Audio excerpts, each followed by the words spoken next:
ગબ્બરના પહાડ પર આવેલી શેષનાગ ગુફાનો જીર્ણોદ્ધાર પૂર્ણ થયા બાદ શાસ્ત્રોક્ત વિધિ વિધાનથી તમામ મૂર્તિઓની પ્રાણ પ્રતિષ્ઠા થઈ।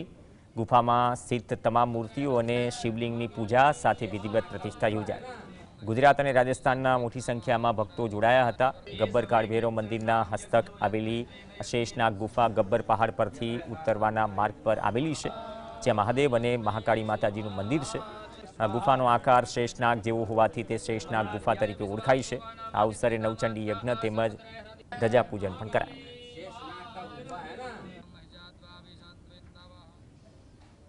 गब्बर माँ जगदम्बा के चरणों में काल भैरव मंदिर है, उसकी सेवा करता हूँ मैं, स्वामी पूर्णानंद। और आप सबको ये जानकर बहुत हर्ष विभोर होंगे कि आज के तारीख में गब्बर तलिटे में जो काल भैरव मंदिर है उसके अंतर्गत शेषनाग गुफा है, उसका जीर्णोद्धार किया।